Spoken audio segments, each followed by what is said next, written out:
it destined to fail? Is there just nothing you can do this late at night on YouTube? I don't think so. I think that there are quite a few people still awake.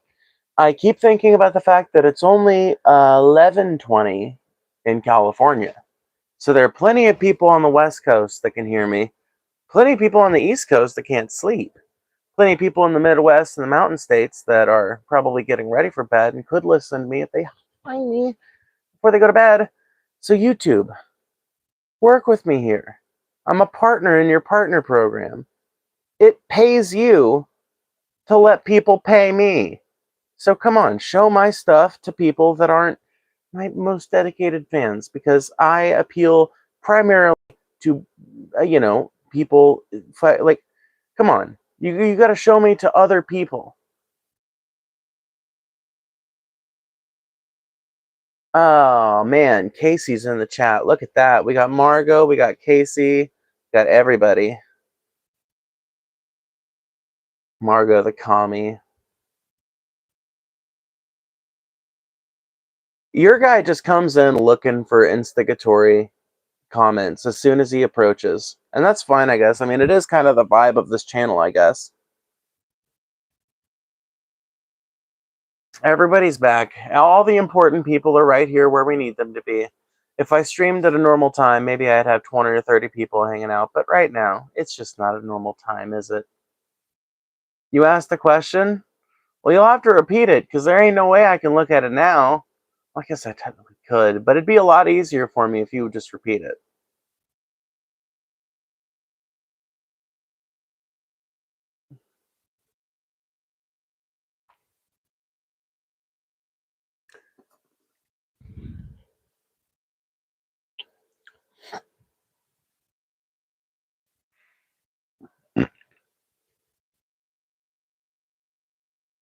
There's so much going on in the world right now that we could talk about. I guess people have like a limited what's the word I'm looking for? A limited appetite for that kind of thing. I have no doubt that there are probably people who sometimes watch who only watch occasionally because they've only got like a limited stomach for political shit. Which I guess is fine. But it's like, we don't have to talk about politics here. I mean, if I had an overwhelming demand from the audience to, like, let's talk about other things, it might be encouraging, actually, for you guys to suggest something for me to deep dive that isn't politics, or would that be more interesting than just the rote argue with MAGA thing? I don't know. We're going through a time of growth right now, people. Oh my freaking god. I guess I'm just going to have to go to his channel activity and look. You did not ask no question. Stop telling.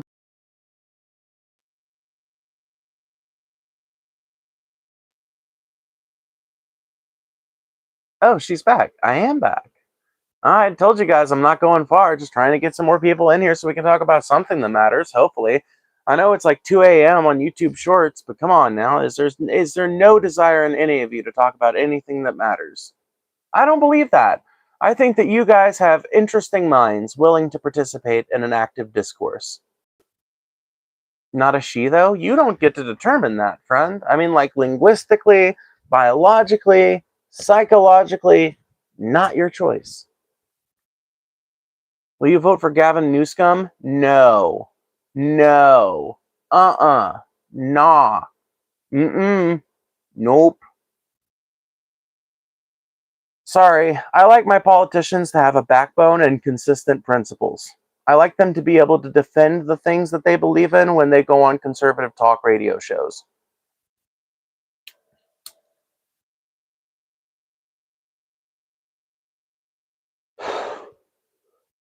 Gavin Newsom is every bit the Zionist war freak that Donald Trump or Kamala Harris is or was.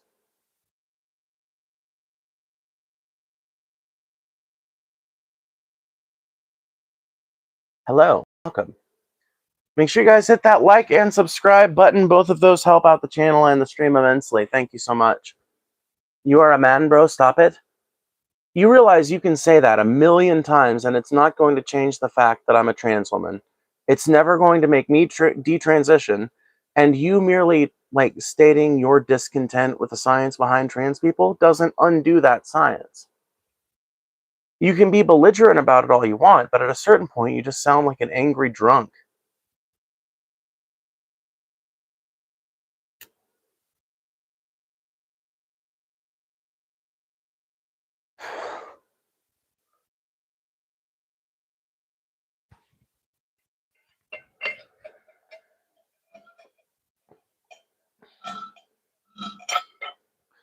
Have you taken psychedelics before? I've taken an absurd amount of psychedelics throughout my life. In 2020 and 2021, I took, over the course of like 6 months, an amount of acid that most people would just shake their head at in disbelief and be like rolling their eyes and nah. And I don't even try to like defend it as factual reality because there's no way for me to like go back and show you the receipts. And even if I could, I would be admitting to a crime, wouldn't I be? I'm paying for slow mode and a song for later. Okay, all right. Margot paid the $10, what we call the troll toll. And for $10 or more, anybody can hit the troll toll anytime they want. That's going to be a new thing. And that's what we're going to call it. We're going to call it the troll toll. If you want to make this chat readable and useful, you got to donate $10 or more. And Margot, you already know about the songs thing. I'll play you a song later after we have some conversation. W Margot, huge W Margot. Yeah, so it's subs only mode. That means you can still talk in the chat. You just have to hit that subscribe button. Very simple, very easy. It's not censorship. It is protecting the stream from malignant bots that want nothing more than to ruin our good time. You're in Portland? How could I guess? You seem like the type of crazy that would come out of Portland. I say that having several friends in Portland. There's a particular type of crazy that comes out of Portland. I'll tell you, there's something about Portland that I see in the Deep South too, which is that there are no fence sitters in Portland, are there?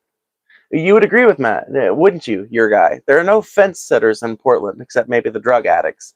The people that are just like, hopelessly homeless on the streets of Portland. Maybe they're the fence sitters. But as far as like regular people, you're either like a hardcore lefty or you're like a hardcore right-wing MAGA person. There are no fence sitters in Portland. And the same thing is true in the South. There are no centrist libs in the South.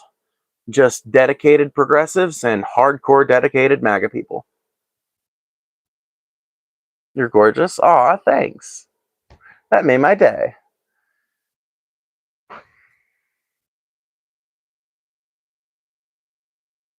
Make sure you guys hit that like button. If half of you guys did it right now, that would be 50 likes on top of the 13 we already have. So double tap that screen if you haven't already.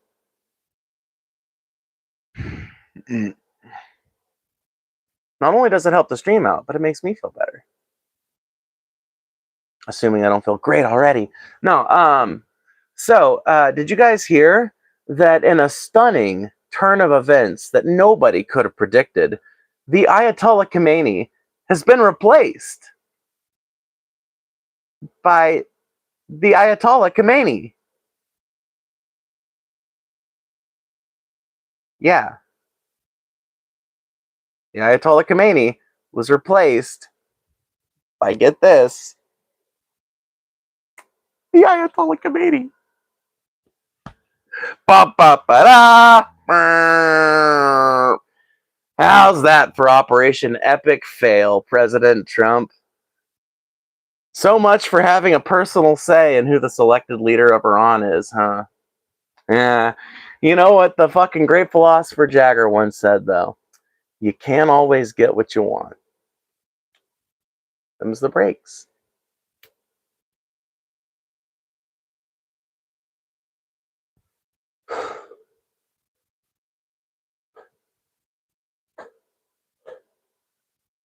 I imagine this cannot feel good if you're in the MAGA camp.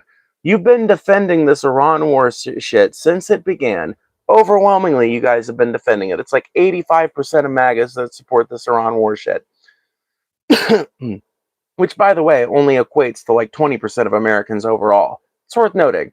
But as small a percentage of overall Americans that may be, MAGA has been carrying the water for this conflict for like 2 weeks now, and it's all been under the auspices of Trump being able to have this decisive victory in Iran that dismantles their government and power structure and forces regime change from within. And that doesn't seem to be shaping out. So I don't know how you guys are going to defend that, but I'm sitting here ready to debate you if anybody wants to make the argument. Yeah, if you want to make sure a comment or question gets read or answered, I can't read every single thing that happens in the chat, but I do read every single super chat. I do read those. I also read the notes attached to Cash App donations. You can find that down below. Don't spam emojis. Come on now. You're just going to get banned. It's literally just spamming. There's no use for it. As my grandma would say, there's no call for that. I have a family dog. He's super small, about 5 years. He eats tomatoes from time to time, but I wonder if it's good for him. My bone density fell drastically after Trump got elected. What? Huh? I'm not the person to ask if that's healthy for your dog. I don't know, man. I don't know. I would not want to give you errant medical advice. In general, I'll tell you that like dogs are capable of eating most things that humans can eat. Like, a little bit is not usually gonna but like even chocolate, if your dog like bites off a tiny little piece of your chocolate or whatever, as long as it's a pretty big dog, it's probably just gonna have diarrhea and be a little sick. But like, you shouldn't feed your dog chocolate, right? Garlic is the same way. If you give them a piece of garlic bread, it's not going to kill them, but they might have diarrhea the next day. But you should never like feed your dog a garlic laden diet consistently. I don't know where tomatoes fall in that scale. You would have to look it up. Yeah, onions are not a thing you should be feeding dogs regularly. The problem with dogs is that they're not the problem with dogs, really, it's the problem with human beings and our dumbasses. One of the problems with human beings' current relationship with dogs is that we have such a long-standing and extant relationship with them, and our food really only started to change to the point where we were regularly eating things the dog couldn't have in the last, like, 200, 300 years. Before that, for eons and eons, it was like pretty fucking okay for your dog to have pretty much anything you were eating. And in fact, it was that exact principle that caused dogs to be so easy to domesticate in the first place, them wanting our scraps. Now, honestly, at first, those scraps mostly were like foraged vegetables and the occasional scrap of meat. But obviously, as the human diet progressed and dog domestication continued onward, we started to eat more complicated things. And as a result, the dogs that we bred did too. And, as a result of that and our ongoing relationship with them, they want to eat pretty much everything we eat, but we now eat several things they really shouldn't be eating regularly. Are you Amish? No. Is that supposed to be like a joke or something? Am I too autistic to get that one? That might be one that my autism filter just caught and I didn't catch it. You might have to explain it in greater language.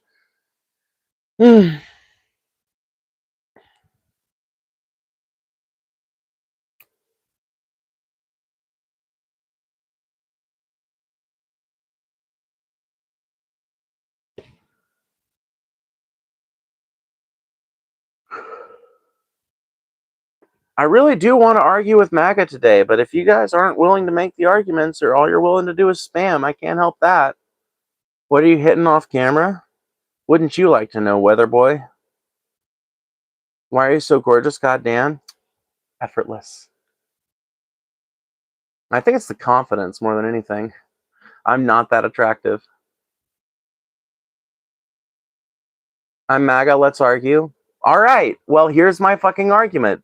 This is an illegal war that basically constitutes an act of perfidy, and we should immediately withdraw from Iran, apologize for our continued support of Israel, force Israel to disarm and withdraw its forces from every region of the Middle East that isn't expressly and currently controlled by Israeli forces. We should completely change the nature of Israel's relationship with the Palestinians. We should normalize trade relations and relations in general with Iran so that we can start to help that society democratize and rebuild and cope with the ongoing water crisis, which is going to kill that country if our nukes don't. Now, argue against it. I have specific policy prescriptions and specific issues I take with Trump and his choice of actions in this conflict. I think it not only defies what he promised in his campaign, but also just defies like good policy for an American president at this point in time. Argue against it. What's the best do in the morning? Drink lots of tea and eat a good breakfast. I mean, that's a good one. Then that's a good one. Have you read Lenoben America is an Empire and We Are Expanding? I'm woke. I don't think America should be an empire, though. I think the age of empires largely died because it had to die as a result of people seeing the results of the Holocaust. People saw what the unfettered desire to build an empire in the modern age can involve. People saw the amount of hatred that can be incited and the amount of atrocities that can be committed under the guise of building empire, and people rejected it. We started building empire economically. It doesn't mean we stopped going to war. The Vietnam War, the Korean War, the Desert Storm. We obviously kept engaging in these, unauthorized foreign conflicts and some authorized wars and stuff like that. But the idea of us trying to establish a transnational empire that maintains client states and protection over them and all that, that one's a pretty fucking it's a very old idea, and it's one that kind of died in American political discourse for a very long time. It's only been in the last 20 years that we've really been able to wake that dragon up and make it into a movement coalesced.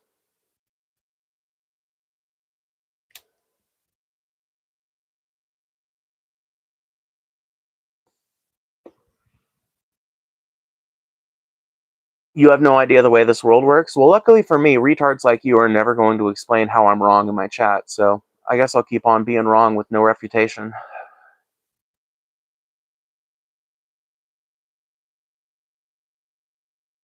Baby, you are a god, bruh. Well, thanks.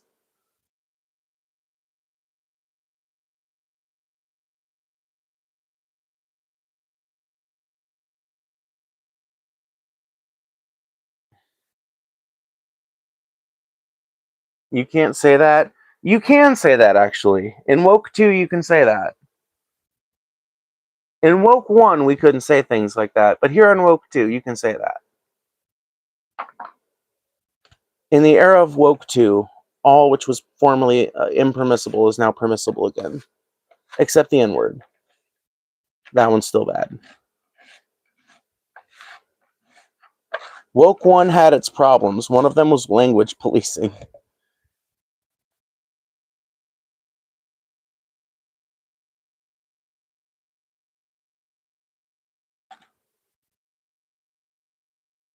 Dark Woke, yeah.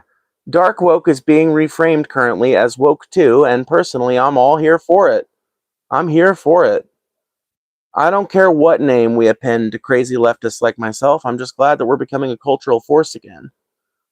I can't wait for the Democratic Party to start taking up our talking points and our aesthetic in 2027, and then lose horribly to whatever Republican they drop the ball to in 2028, and then blame us for that and quickly drop the aesthetic and rhetoric. That'll be fun. That is the cycle, after all, of being part of the revolutionary left. You exist in basically the same political place, arguing for the same things and the same tactics year after year, demonstrating how well they work, showing examples of your progress out in the world, and the Democrats occasionally will they won't go to you and the rhetoric, but then they never bring any of the as people start to associate our movement with the bogus, moving, sluggish, non-progressivism of the Democratic Party.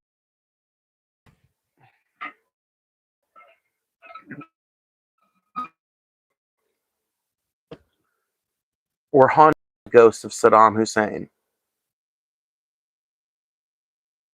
I was originally going to say Joseph Stalin, but then I forgot his name, and for some reason the only name I could think of in that moment was Saddam Hussein. But he was also a leader who ostensibly claimed to be left. Go buy a house in a Republican city and then go buy a house in a Republican city? Bro, I don't know if you know this, but most Americans can't buy a house, period. Republican city, Democrat city, it don't matter. I don't know where you're at, where you can buy multiple houses just for a social experiment, but I'm not exactly in that class position. Thanks. And somehow I doubt any of you in the chat are either. What's up, fucking Ignore? Ignore, hello, Ignore.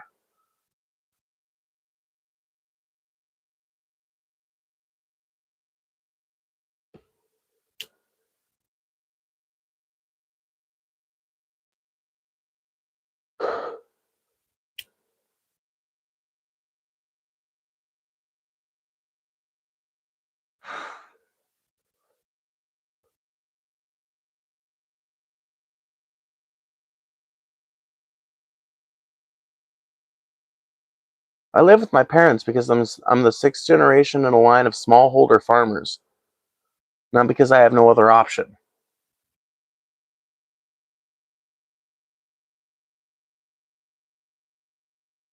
Reliable self-employment income looks pretty nice on a rental application.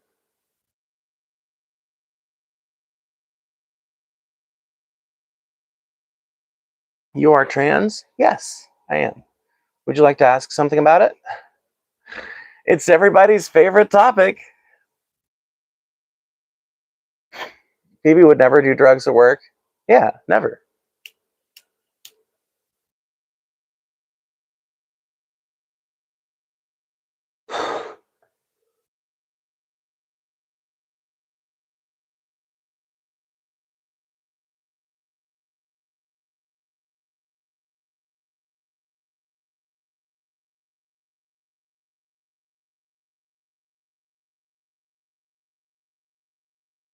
Officially time to switch over to water.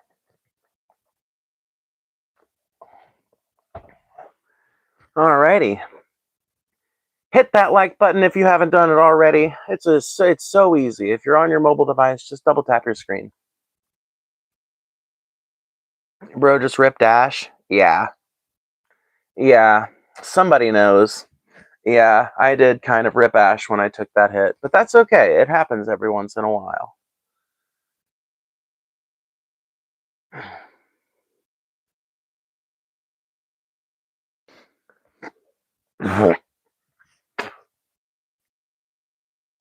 You're a farmer? More like a gardener now.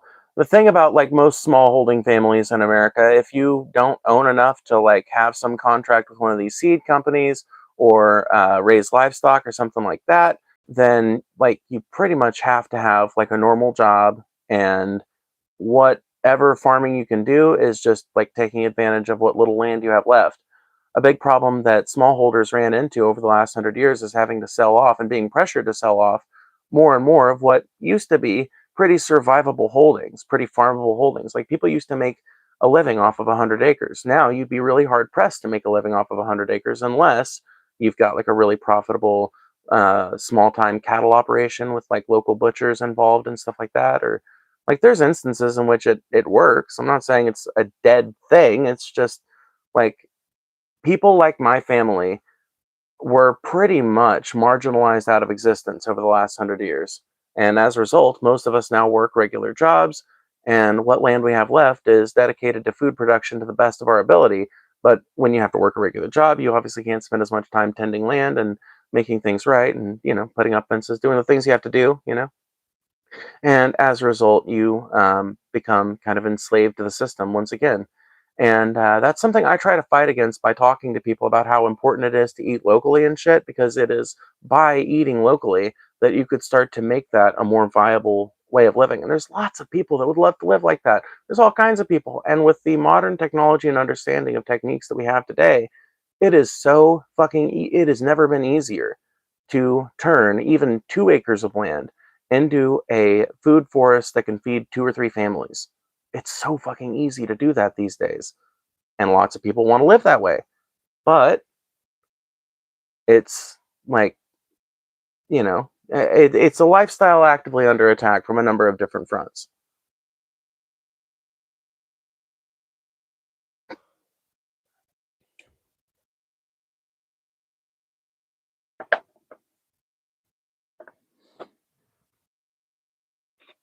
It's nice to hear an intelligent person talk, Phoebe. I don't know how intelligent I am.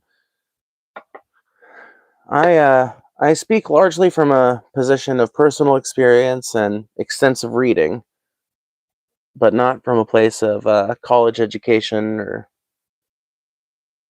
access to power.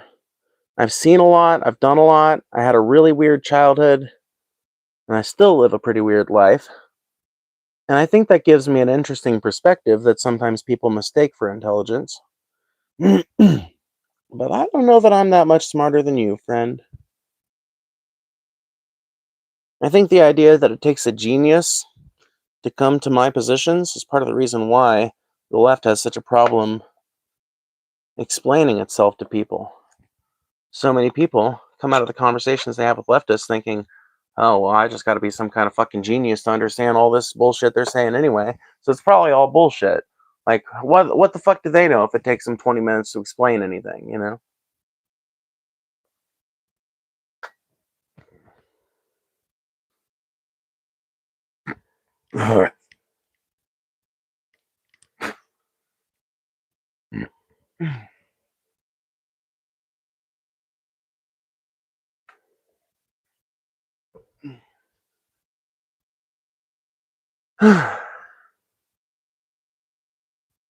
Tell us about your childhood. So my parents owned a small business. They were in the antique sales business, basically. And back then, um, back then, the largest garden plot on the property still produced pretty well. So we would usually plant that out, and it was a family effort. So when I got old enough, I would help out there. My dad, my mom, my grandma, um, great uncle, basically everybody who still lived within 10 miles of the garden would help out in that respect. We raised chickens, hogs, and we didn't raise cows, but we did have a cow at one time. I guess, like, I don't remember how we got that. I was like 13 when that happened. So I don't remember how we came into ownership of a cow. I know we fucking certainly did not buy one. So I have to imagine that we probably traded for her, which would be like on brand because that's how my parents got a lot of stuff. But as far as the stuff we raised chickens. We had like 3 or 4 like kind of showy heritage breeds that we raised mostly to sell eggs to people who wanted that breed, or to sell individuals, whether that's juveniles or adults, to people that want that particular breed. And we raised a like wide variety of um, what is a word I'm looking for? Poultry, I guess. That's not the word I'm looking for, but it's the word that comes to mind immediately. Yeah, birds that you eat. Fowl is another way to put it, but I feel like that's not the word I'm looking for either.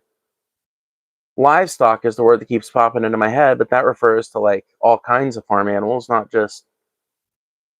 And then the other word that just popped into my head was waterfowl, which is ducks and swans and shit. So my brain isn't helping me right now. Suffice it to say, though, it was a pretty interesting childhood filled with um, and like an interesting experience of a way of life that doesn't really seem to exist much anymore. Like everybody I know that lives like that nowadays is like a rich person, and like I've not really met any other people that have a memory of living like that, but their whole family was poor.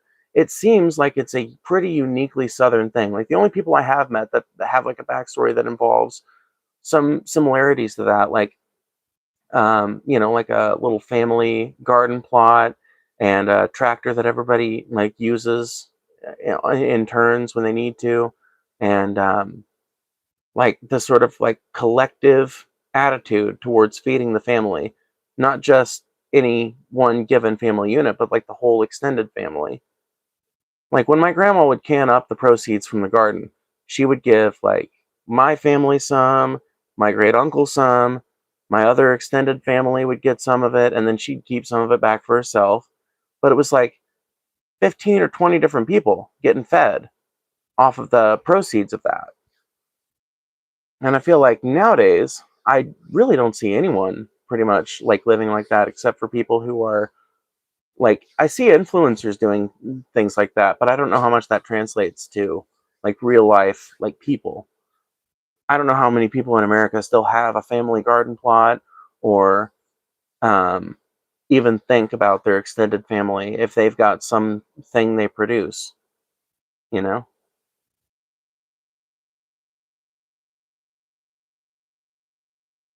Make sure you guys hit that like button, by the way. Consider donating if you want to make sure your comment or question gets read or answered.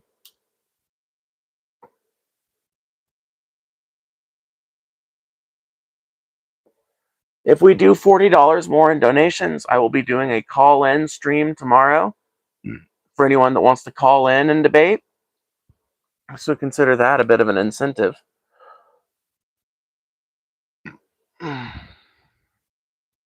What's your stance on veganism? Understandable, but not a moral philosophy I personally subscribe to. I feel like it is an understandable reaction to the knowledge that meat is mass manufactured in factory farms, but it's not, I think, an entirely rational one. I think it's a perfectly moral choice to make. I don't think it's immoral to be a vegan, and I don't think it's like biologically wrong. We have supplements these days that can make up for anything you're missing by not eating meat or animal products. So it's not like I'm worried about anybody from that direction. But I do kind of dislike preachy vegans that want to turn everybody else into their veganism. Like if you want to turn everyone else into a like forward wave of the struggle for veganism. I'm not, I'm sorry, I can't be your strongest soldier. Is everybody mega ironic, or is this a genuinely psychotic? Genuinely psychotic, yeah, yeah, yes, yes, yeah, yeah. No, genuinely psychotic. If you're looking for logic and reason in this chat, beware all ye who enter here.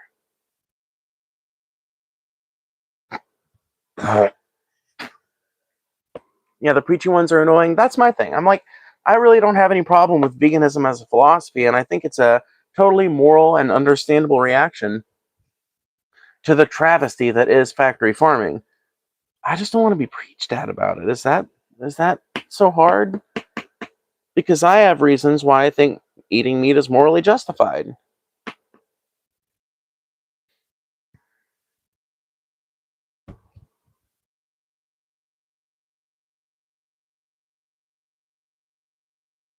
Low key, I just rage baiting. I don't like Trump. I feel like a lot of like Trump activism online is just rage baiting. Most people don't admit it though. Most people just keep on going to the bitter end.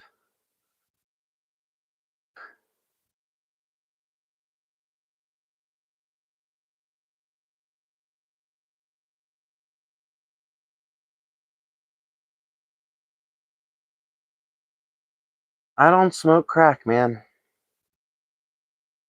Fun as it would be to hang out with Mayor Ford, I don't smoke crack.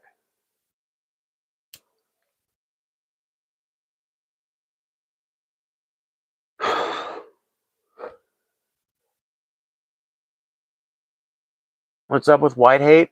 What are you talking about, Vern? What are you talking about when you say there's white hate? What are you referring to there? Low key, you're badass. Oh, thanks, Astrid. Did you hear about the $34 million hit on Trump? No. Hell no. What?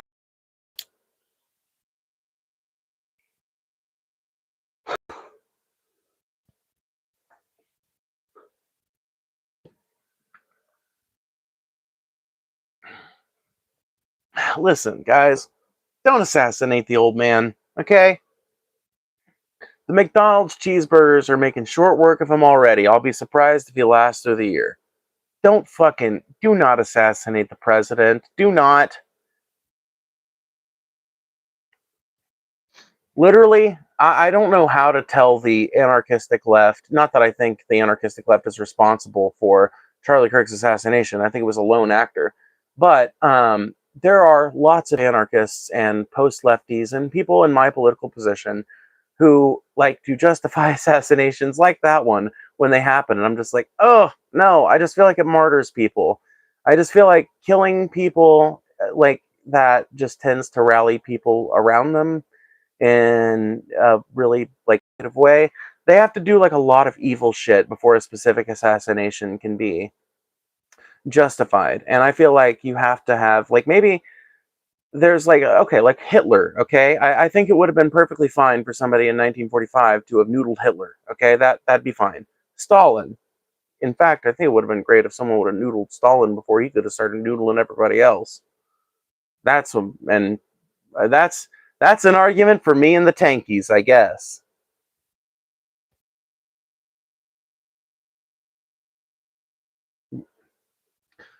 This is just a little bit of free floating theory, but imagine what a better world we'd lived in, or we'd be living in, if the anarchists had turned the guns on Lenin instead of the other way around.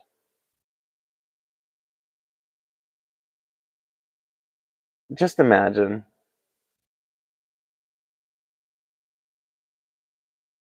That'll last the next 2 years. Got a whole lot of financial pain coming this way. What, the Iran war like the Iran conflict? I don't think the financial damage even fucking matters, because the long-term financial benefit to getting Iran back under our control is greater. It's going to take an immense amount of financial damage and higher level economic failure for like the rich and powerful to back out of this shit. You have to understand, every fucking rich person of note basically is standing behind President Trump when it comes to this Iran war shit. The billionaire class is allied around this idea of establishing Greater Israel, or at the very least, taking over Iran and the rest of the Gulf. They want every fucking country that surrounds the Persian Gulf, because they want to control the Strait of Hormuz. They want to control all of the shipping that goes through there, on top of having access, obviously, to the oil resources that are in these countries, the mineral resources that are in these countries. And right now, for them, it's a cost-benefit analysis. And right now, in their minds, they have not lost, and it's going to take it would take an absurd amount. That's why I'm saying it's going to take high-level economic damage, like stocks crashing, property values crashing, or something, for these people to back out, because that's where it really matters. And honestly, people would say like, oh, well, isn't us losing equipment in the Middle East that? No, the billionaire class profits off of that. The politicians profit off of that. Everybody profits off of that except the American working class and the Iranian working class and the working class of the fucking countries that are involved in this conflict. Everybody loses, but the people who own everything, they always win. The one instance in which they do not win is when stock values crash and property values start going down, and their wallets become lighter by the same forces that they've engineered to continually manufacture artificial growth. Long live President Trump. Why are you talking about him like he's a king, bro? Cringe. Iran isn't going to affect us that much. We will drill our own oil and get oil from Venezuela. The oil you can get from Venezuela is Venezuelan crude, which is not that easy to process. There's only a few specific fucking ports in the US that can even take it in and process it. We don't even have that many refineries that can fucking handle Venezuelan crude.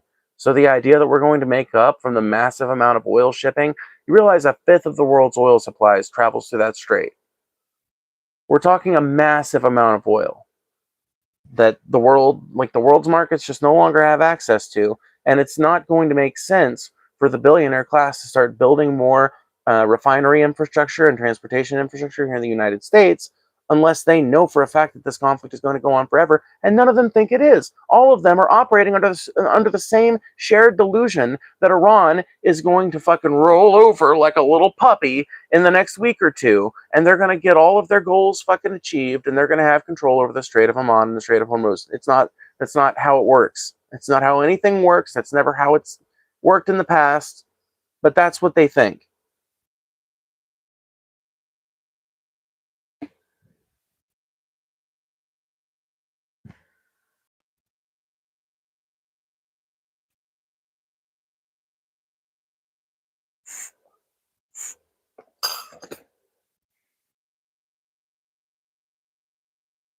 The consequences of unfettered capital have been a disaster for the human race.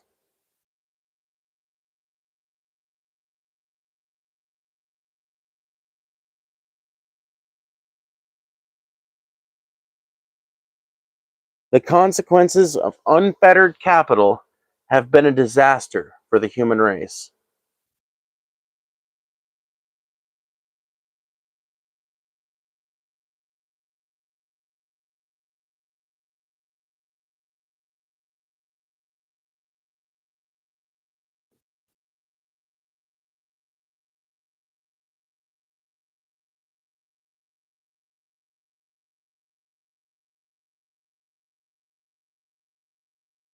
You're not an original thinker. This is all just reverberating talking points from fucking reels. Yeah, and if I was sitting here fucking towing the State Department line, then that would be original thought, right? What's the original thought on this conflict, huh? What's the take I should have to assure complete originality in your mind?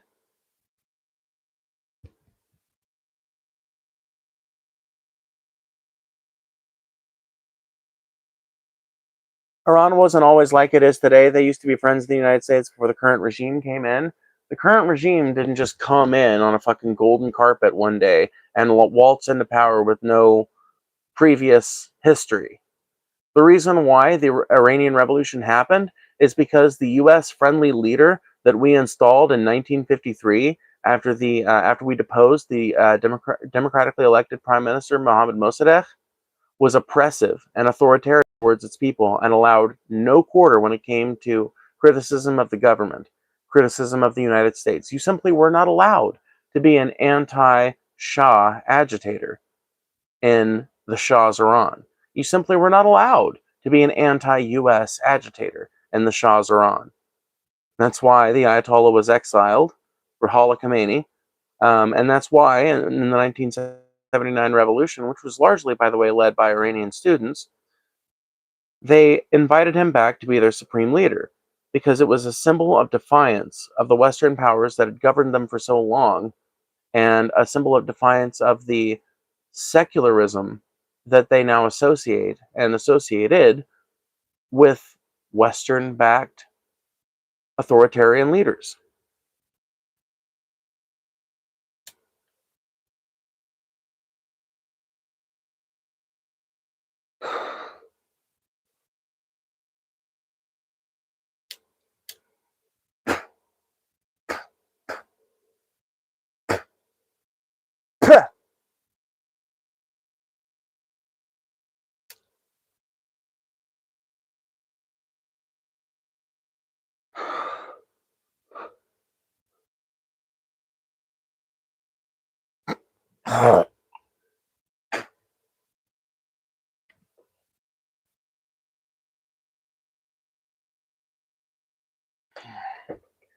Did you hear about Trump wanting a greater North America?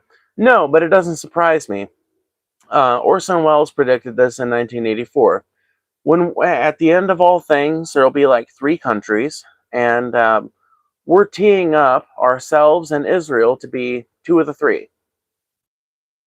There'll be like Russia, China, India, and like maybe they'll get Australia, I don't know. And then it'll be like Israel, Africa, and Western Europe, and then it'll be the Americas.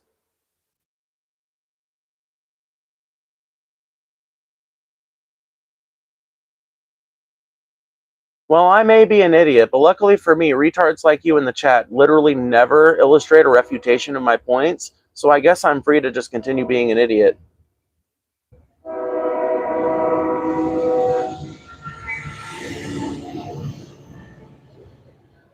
Man, the trains sound weird on a foggy night.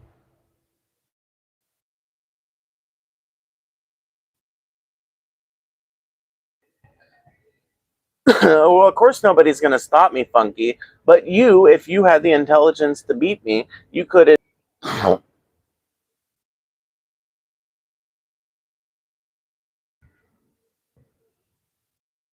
thought that train was loud when you sat outside. I know, right? You'd be shocked at how loud that motherfucker can be. I'm trans now because of you. Not a bad thing, a good one. I don't know how to feel about that. I mean, I feel good on the one hand, but on the other hand, it's like a lot of personal responsibility to like be influential in a change in somebody else's life. But, you know, I've also talked about wanting to make more atheist content, and I'm sure if I do that, I'll probably get messages from people saying, hey, you know, you were a big part of my deconversion from faith, and I just want to say I appreciate that. So I guess I better get used to it. So I'm glad I helped you discover yourself. I think I'm handling it the right way. Chubby trans queen, I guess. Good night, dear. Glad I cut your live. Hey, I'm glad you did too. This is just a reminder If we get $40 more in donations tonight, we will be doing a call-in show tomorrow. I'll schedule that live with you guys. But you guys got to get $40 more in donos in the box before we end the stream. Probably got like another 45 minutes, I'd say.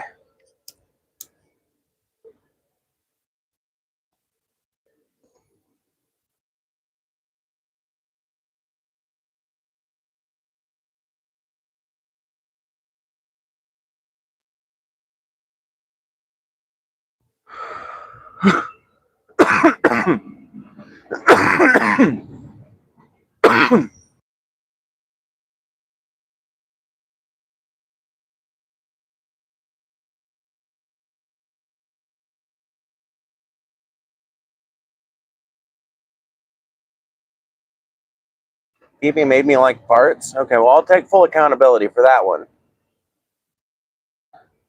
Yeah, I mean, I can't help it. I did fart in Matt's face one too many times.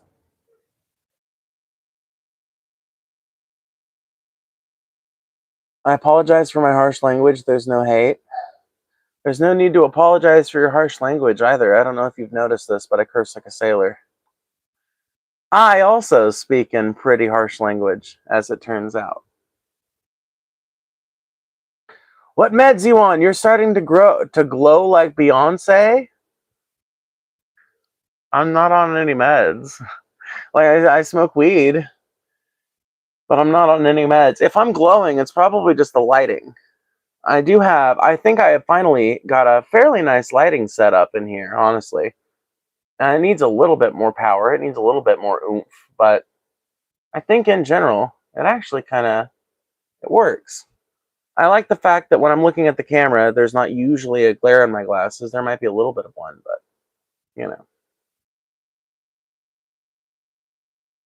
I will tell you this much. It took me a long time to get used to having this much, like, white light just shining at me constantly. But one of the things I've learned in this, like, journey to become a professional streamer is that lighting is an even bigger difference in how you look than, like, camera quality is. From what I can tell, anyway. Serious question. Do you agree that the United States must keep its military strong and lethal? Do you agree we must not let other nations take advantage of us, the American people? Yeah, if that's as simple as it's being put, I agree with that. But what are we going to justify under those auspices, right? I'm willing to agree that it's in America's best interest to keep a strong military that can compete with other militaries on the world stage. I think it's in our best interest to maintain an edge if we can. Um, but what are we going to justify with that? Are we going to say, well, because we have to keep our military strong and lethal, we have to occasionally test it out by bombing brown people? Nuh-uh. No, no, no, no, no, no, no, no, no, no, no, no. Are we going to say, oh, well, we have to spend trillions and trillions of dollars on the military budget year over year in order to keep our military strong? No, no, a lot of that's waste, fraud, and abuse, which you guys are. I'm saying you guys, I mean Republicans. I don't know if you're a Republican. I shouldn't say you guys, but like Republicans tend to be very much about getting out the waste, fraud, and abuse. But you talk about doing that in the military-industrial complex, and suddenly you're persona non grata. So, like, what are we justifying on this premise? That is more important than the premise itself in this case.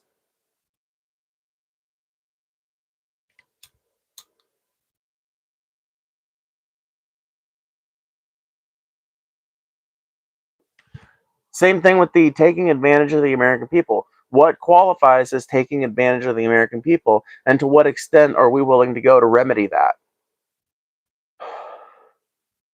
Because I am of the opinion that it was morally wrong, on top of politically wrong, but more importantly, morally wrong, for us to intercede in 1953 in Iran's internal politics and depose the democratically elected prime minister and install the Shah of Iran. I think that was morally wrong, on top of being politically wrong.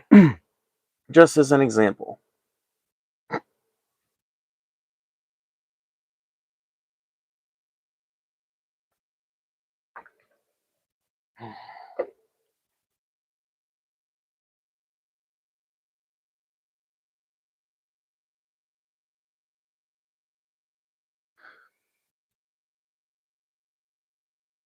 What would you suggest should have been done with Iran's past attacks on the US? The same thing that has happened with so many other countries that we've made peace with. Every country we've ever made peace with was at one point attacking us. Were we supposed to just continue the war with Britain forever? Continuously fighting over, well, you attacked us last. You attacked us last. At some point, you have to put the weapons down if you want peace. And America, being the stronger country, ostensibly the only country with an actual leash around Israel's neck, could have negotiated a number of settlements with the Iranian government by now. Their position has been made clear an abundance of times.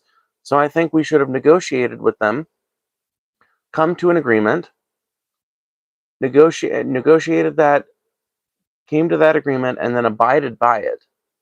Normalized relationship with Iran, normalized trade, help them rebuild, help them fix this water crisis that's going to kill them if our nukes don't. And after 5 or 6 years of that, we can start actually fucking, like, at that point, we've kind of got a diplomatic leash over Iran. Right now, we've got no influence over Iran whatsoever. They don't want to negotiate with us at this point. Like, they don't want to do a ceasefire yet. They're willing to fucking prolong this as long as the US is. And we could have averted all of this by just normalizing a relationship with them and introducing a diplomatic relationship. I know I keep saying that word over and over again, but it's so important to stress to you guys that this is, like, there are alternative paths that could have been taken here. If we would have normalized the situation with that country, we would have eventually been able to use the various things we're doing with them as levers of power. We could be like, hey, if you want us to continue helping you build this water pipeline, then you need to, amend this, like, law that says that women have to be covered in public, and now women are allowed to wear whatever they want, more or less, in Iran. And you keep working at that year over year. Every time you come to the negotiating table to fucking to renegotiate the terms, part of the terms is increasing human rights in Iran. And eventually, either the government becomes liberal enough that it's not a regular human rights violator anymore, or the people become so liberal from their constant contact with American contractors and military personnel that they themselves decide to, like, democratically revolt. We could liberalize this country. We just need to normalize a relationship with them and reel in Israel. We need to keep Israel from attacking them and the Palestinians and the Lebanese and everybody else, and we need to normalize a relationship with them. These two tactics would liberalize Iran. And a liberal Iran is an Iran that does not bomb the US or our bases or its neighbors.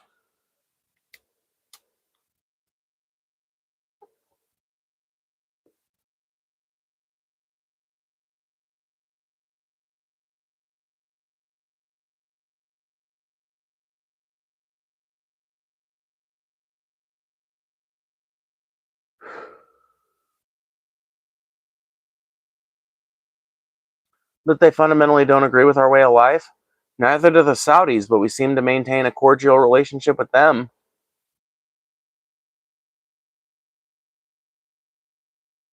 Worth noting. Look at how the leaders of Saudi Arabia dress, and then look at how the leaders of the U.S. dress.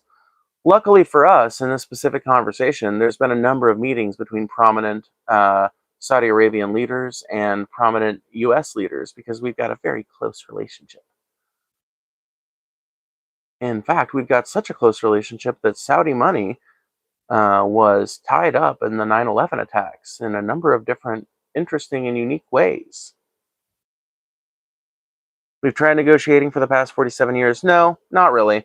We've never come to the table in good faith because the only thing we're willing to accept is get rid of the fucking mullahs. And it's just not going to happen. The only terms we're willing to accept with Iran are, you are no longer an Islamic theocracy. And I'm sorry, we're just not going to achieve that at the negotiating table. As much as that's a good thing that we should fucking strive to help the Iranian people achieve, it's not going to be achieved at the fucking negotiating table. The IRGC is not going to send a team of negotiators who are going to undo the authority of the IRGC at the negotiating table. It makes no fucking sense.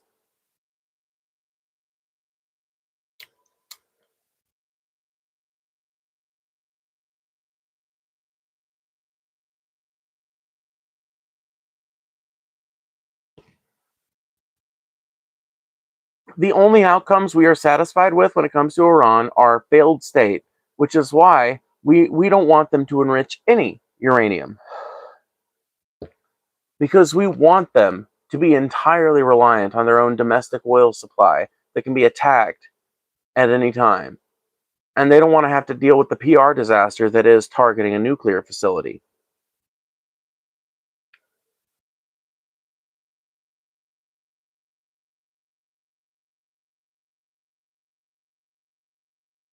I mean an established nuclear facility, by the way, if it's not clear.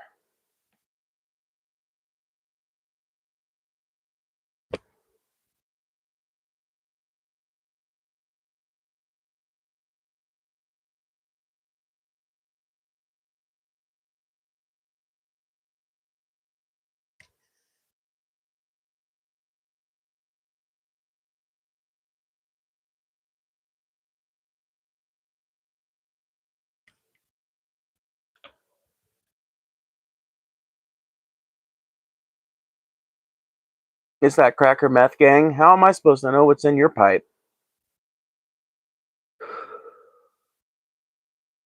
I didn't load your bowl. Why don't you share with the class?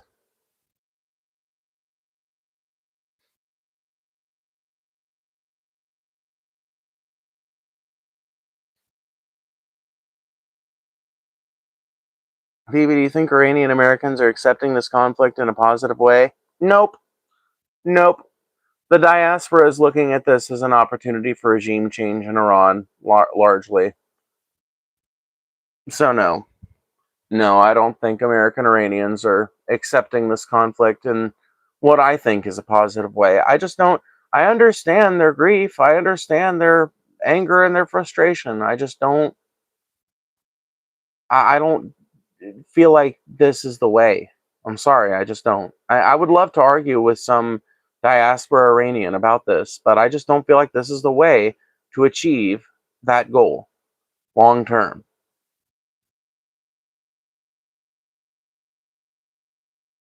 Yeah, exactly. They're celebrating it like it's something to celebrate. Further destabilization in the Middle East is not a cause worth celebrating, and that's all this is.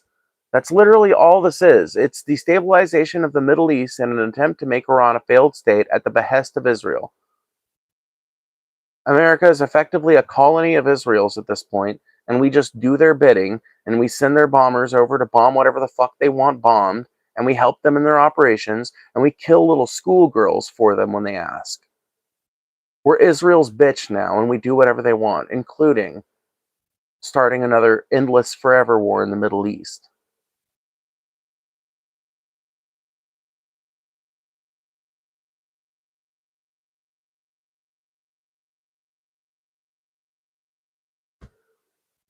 And the celebrations have been on the news. Yeah, and India's shit-throwing festival's been on the news a number of times, too.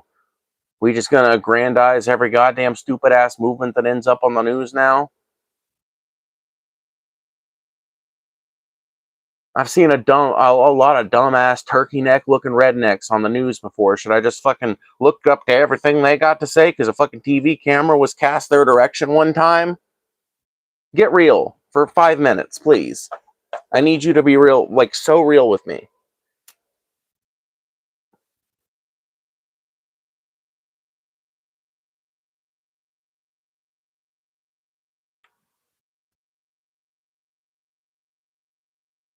Can you tell me two things that made you happy or smile today? Sure. I got some pictures of my son. Those always make me smile and happy. Uh, and I took a walk today without my phone, and that always makes me pretty happy and and content. I don't know how to describe the feeling I get when I'm talking, when I go on a walk without my phone, or usually I'll have my phone on me, but I'm not like looking at it. I don't have my earbud in.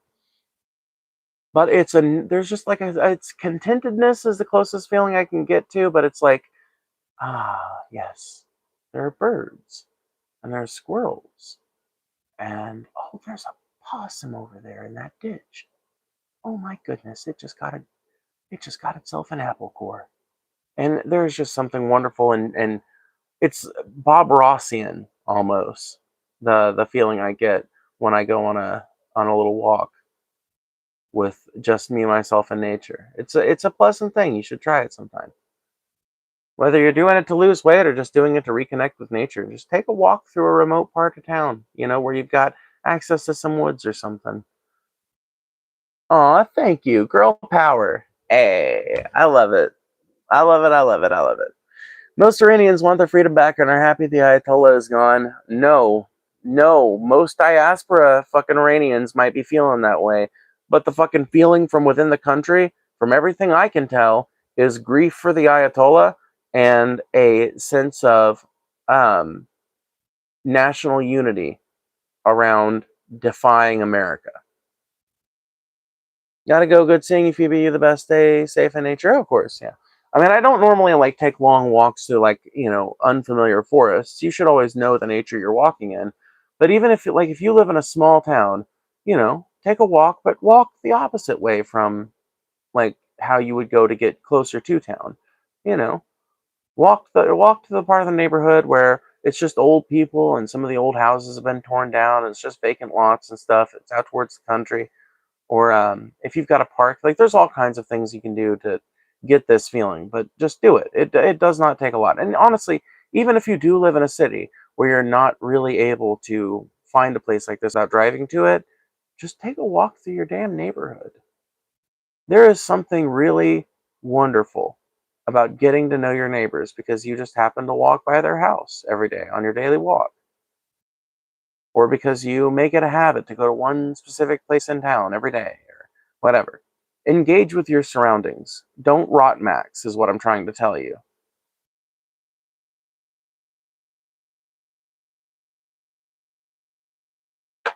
How do you know where you're getting your facts? When it comes to this shit, it's just my own personal life, honestly. When it comes to what you should do with your time and like the merits of taking a 20-minute walk without your phone, it's just like it's been good for me. I think it'll probably be good for you too. I guess I'm wrong. It's not exactly something I read in a science textbook one time. Love you, Phoebes. Keep your head up and see you soon. Aw, well, thanks. Yeah, for sure, for sure. 100%.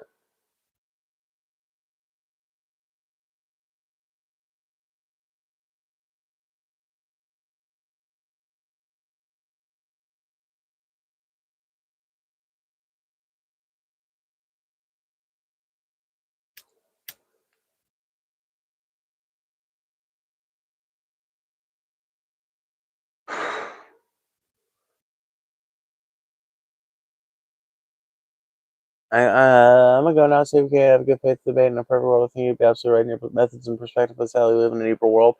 No, we don't. That's just Christian funding nonsense. We do not live in an evil world. We live in an innocuous world. We live in a world that has no morality to it. And good and evil are things you have to strive against or for. They're also vague terms, which mean different things depending on who you ask.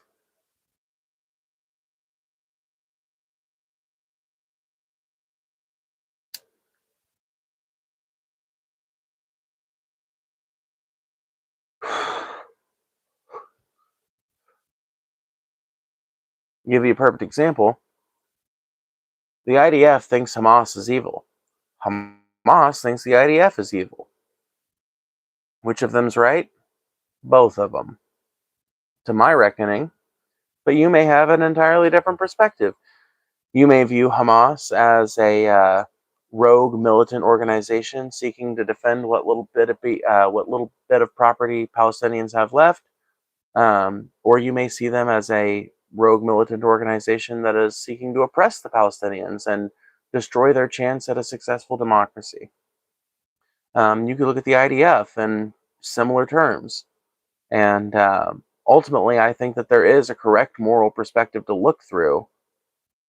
But the more you think about these terms, the more you realize that you really have to examine when they're being used. You have to just be critically aware of the fact that they can be used for some pretty vile purposes. In some situations, it is valid to ask why a thing is evil. If a thing isn't hurting anyone else, or it's only hurting the person that does it, that is a pretty valid time to question, is this really evil? At least to me, because I value reducing human suffering. And I also value autonomy. And those two things together, it's a balancing act, right? Because obviously, too much autonomy and you've just got people that are allowed to rape and murder. Doesn't mean everybody's going to, but now you don't have a justice system to fix it, or to address it, or to punish those people, or to set an example, or anything.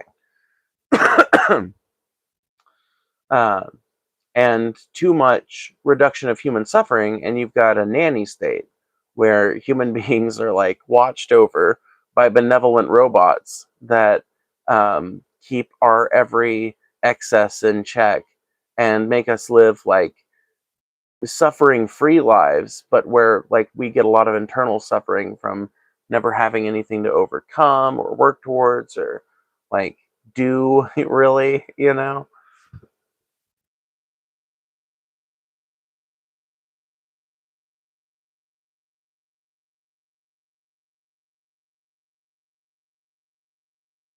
Evil is a human concept. It's easier to call something you're unwilling to look into as evil. You might see yourself if you dig too deep. Yeah, 100%. In a lot of cases, I do think that there is a valid use for the term, but I think that you need to be critical of when it's used, and I think you need to use it sparingly.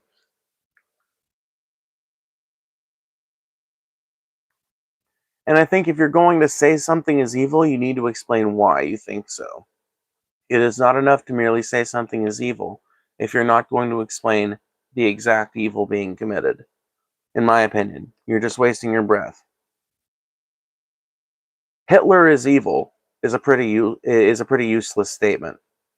Hitler is evil because he slaughtered 6 million Jews trying to achieve some horrible racist nightmare vision of the future is a valid statement and, in my opinion, axiomatically true.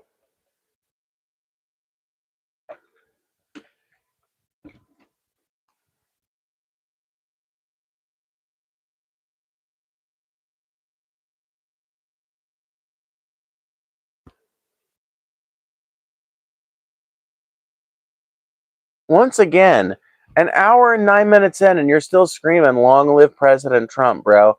Why are you treating this president like a king? I didn't do that to Biden. I couldn't dream of doing that for Biden. Can you imagine being this much of a Biden simp? Fellow Biden voters in the chat, can you imagine being this much of a Biden simp?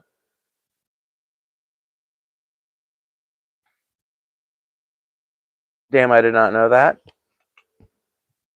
What about the Ayatollah killing 30,000 of his people? Awful. Horrible.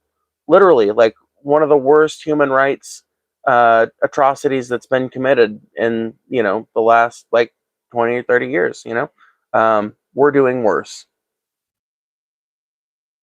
Occasionally, you do, in fact, find the greater evil. Sometimes it's hard. In this case, it's pretty easy. The Ayatollah is a fucked up regime, and I don't support the forever continuation of the Ayatollah's reign in Persia. What I do recognize is that the United States and Israel will do far more damage to the people of not just Persia, but the entire Middle East than Iran could ever hope to do with its oppressive policies towards protests and its suppression of dissident voices. The US and Israel are seeking to bring about the apocalypse. I don't think they're going to do it because I don't believe in God, therefore I don't believe in the apocalypse. But they are willing to kill every Iranian to a man to achieve greater Israel and bring about the right conditions for the return of Christ. It is a death cult we're talking about here, people. It is not some prissy, disconnected, vague faith of someone that wears a cross to the mall but doesn't think about it all that often. This is Christian fundamentalism made policy and turned into a casus belli for war.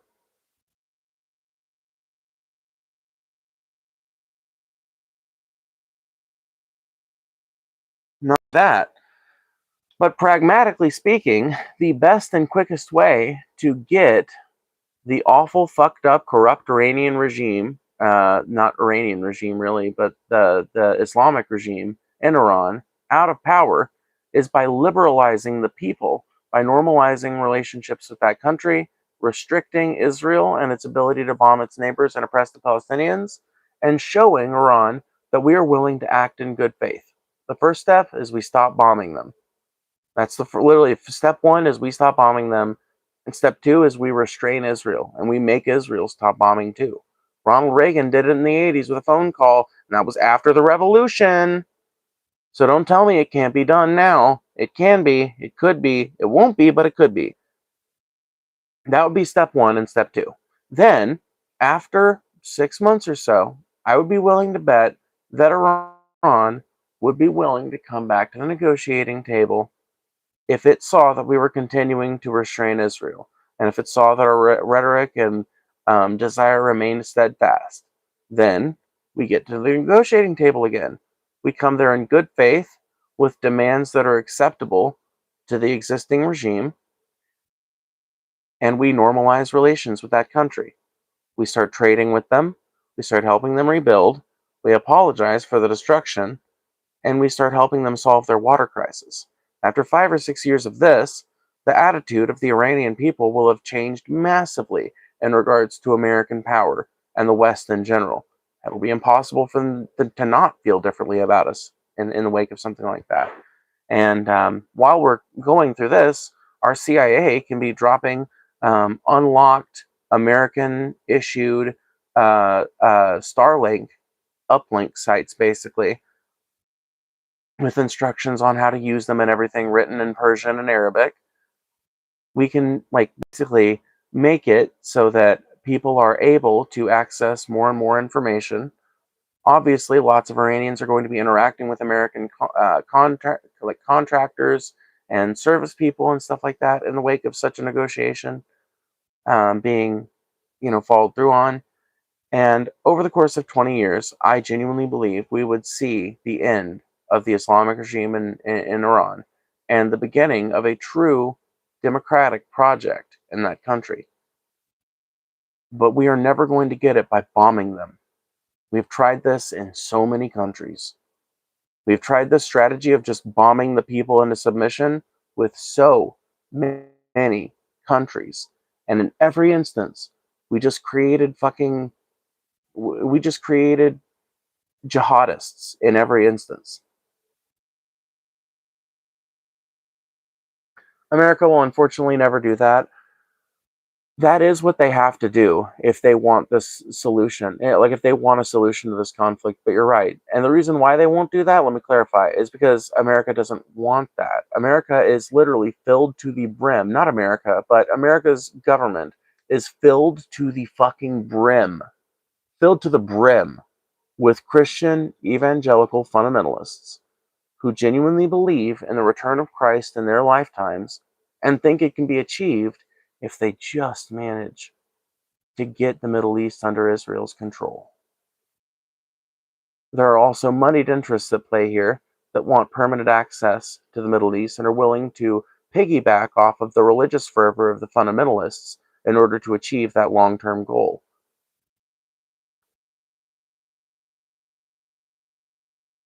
There are moneyed interests and hardcore religious interests both at play, and we have to defeat both of them to address this issue. And I'm not trying to sound like a doomer here, but we're not even on step one.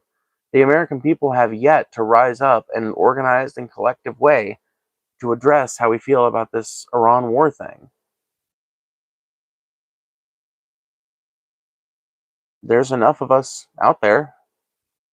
Why have we not done it? Because we don't care anymore.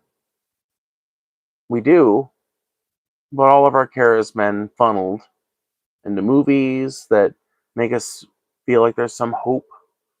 Hope is killing us. Hope for a better future is murdering our culture.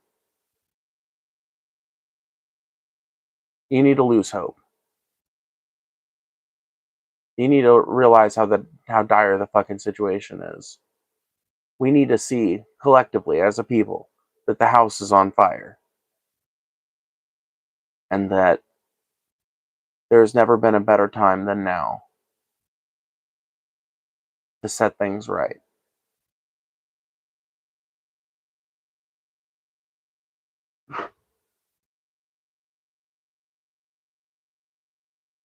Maybe the new leader of Iran will agree to the terms you are suggesting, but the now dead regime would have never ever agreed to working with the West. I wouldn't hold out hope.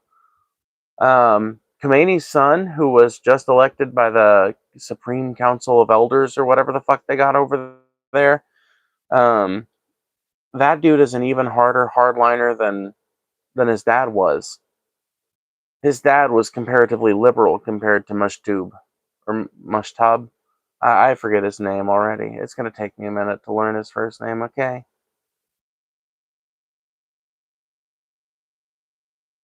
Syed Ali Khamenei was a lot easier to remember than Mushtab. Point is, the new Iranian regime is not shaping up to be any friendlier to Western interests than the old Iranian regime was, but the problem has never been their unfriendliness to Western regimes and their unfriendliness to Western power. The problem has always been the West's unwillingness to negotiate with them on good faith. The previous administration, the last administration in Iran was literally saying in so many different ways on so many different platforms that they were willing to not have any uranium enrichment. They were willing to not work on any intercontinental ballistic missiles, and they were willing to have inspectors in the country to make sure that was happening. They were willing.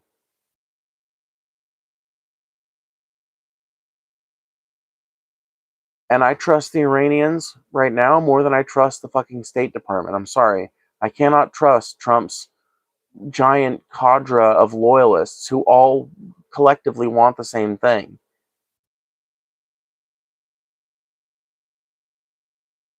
According to every fucking source on the Iranian side, every single time there's been these negotiations, the Iranians have come out before any strikes have happened or anything and said, hey, I think the negotiations are going well. We still need to iron this out, and I just want to make clear this thing and the other thing. It's so obvious to me that we are the ones that are reneging. We are the ones who are putting in their face a deal they cannot accept.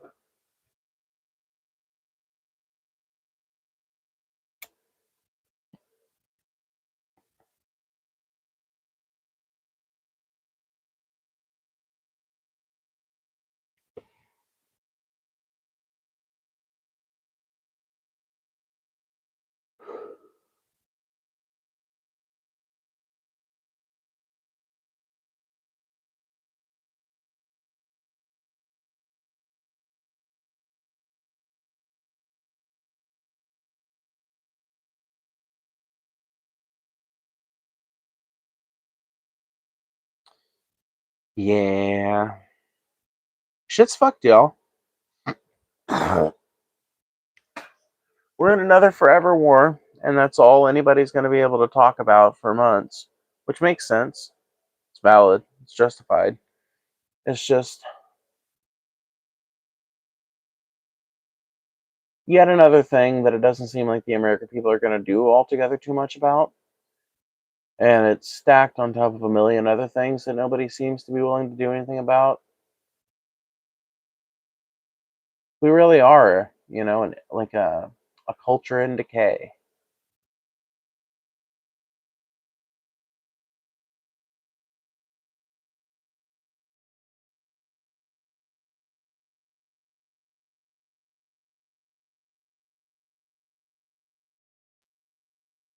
It's going to be unfortunate when one of the countries we've been saying has weapons of mass destruction for years actually has weapons of mass destruction. I know. And nothing would encourage a sovereign state to start building nukes, like constantly being bombed by a foreign adversary. I mean, we've had negotiations with them and struck deals that they have broken or have used the money we give them to fund terrorists. They don't ever seem to act in good faith. I mean, they have in the past. They were abiding by the treaty that they negotiated with President Obama until fucking Trump tore it up. By all accounts, they were, and even after that, they were still allowing, they were still allowing inspectors for like a number of years after that. So they were still abiding by some terms of the contract even after it expired, even after it was deemed null and void by Trump. So, like, they don't act in good faith. It seems to me like they do. They didn't start banning IAEA inspectors until like 2024 or something.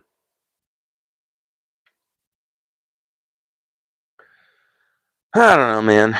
It just seems like a quagmire that we're stuck in. There's lots of people that are okay with us being stuck in it, either because they like the idea of Greater Israel, or because they feel like Iran's a legitimate threat, or a combination thereof, or money reasons.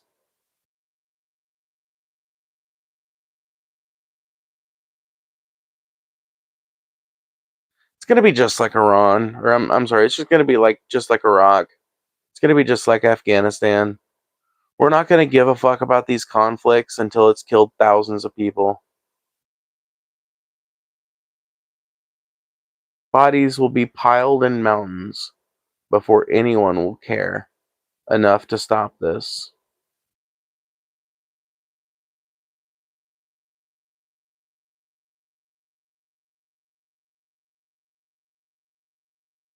Entire bloodlines will end.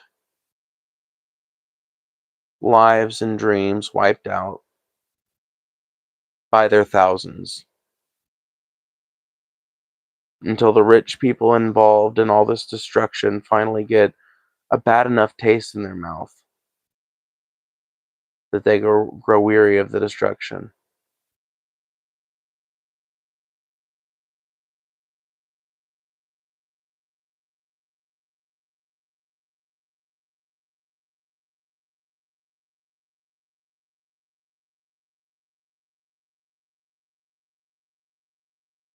I cannot help but find it incredibly ironic that by adopting and legislating on the basis of a religion that postulates that human beings are God's favored species, we have actually created a country and a world in which human life is cheap,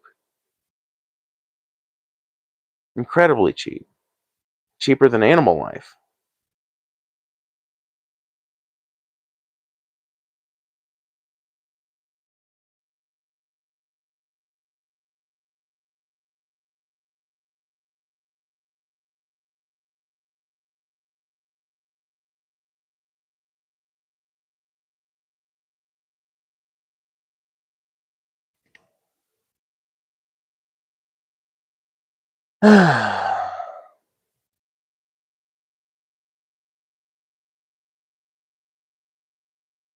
Speaking of money reasons, I wonder how many people will get rich off this war. The same thing happened in Iraq. Oh, thousands.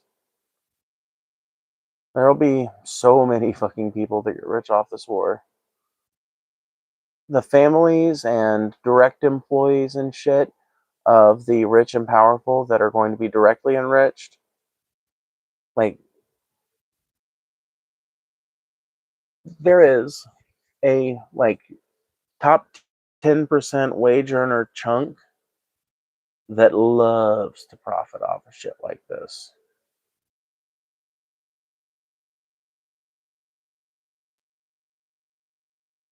Motherfuckers that don't get sick to their stomach working at Northrop Grumman. Fucking knowing that what they're doing is contributing to an ongoing war.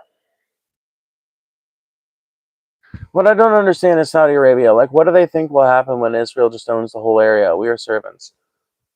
Saudi Arabia, I think, is under the mistaken impression that Israel doesn't want them. I think Saudi Arabia thinks that it's eventually going to have to, like, put up some kind of a fight or something. But I think they're trying to ride it out a little longer. Because if they were honestly trying to, if they were trying to, like, be able to mount any kind of self-defense or offensive conflict or anything in the next 10, 20 years, I feel like they would have to be up-arming a lot, because a lot of what Saudi Arabia has is U.S. equipment. Now, they would, in a conflict like that, turn that against us easily. Would not be the first time that a Middle Eastern country has turned the equipment we gave them on us. But at this point, they purchased a lot of American equipment. It would not be surprising to me if they tried to turn that on us in some future conflict, and Israel as a result. Because eventually there will come a reckoning where Israel's going to come knocking at the Saudis' door and wanting, like, more and more involvement in Saudi money and Saudi land and everything else.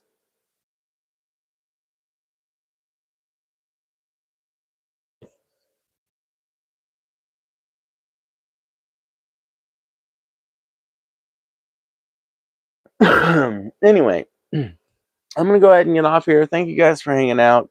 I appreciate it as always, but I'm very tired. I will see